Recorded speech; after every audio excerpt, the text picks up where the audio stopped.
Қайырлы күн, құрметті оқырмандар.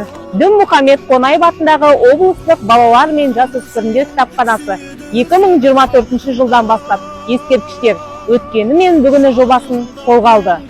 Жобамыздың шымылдығын Дінмұхамед Ахметұлы Қонаевтың ескерткішінен бастауды жөн көрдік.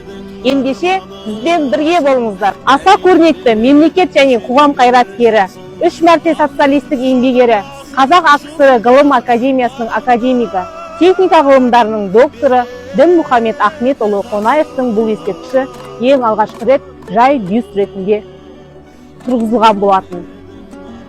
Ұлт перзентіне еңселі ескерткіш көтеру көптің арманы болды.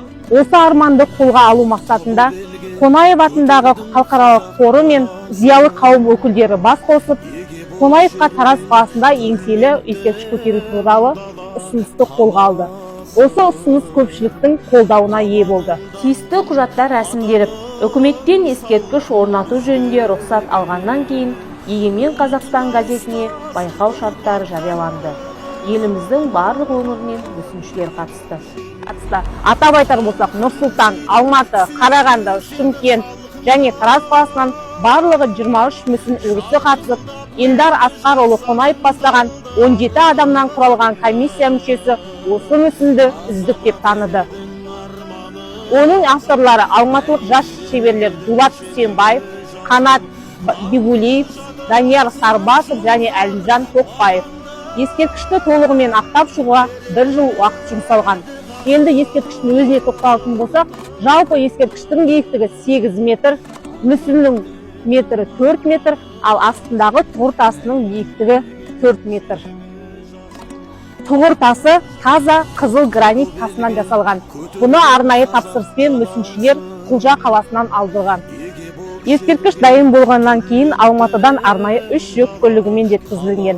Ескерткіш 2022 жылы 13 тамызда салтанатты түрде ашылды.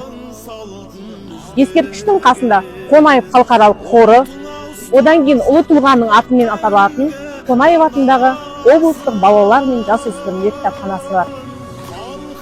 Ендеше сіздерді кітапханамызда орналасқан ұлы тұлғаға арналған арнайы ғасыр перзенті атты көрмемен танысуға шақырамын.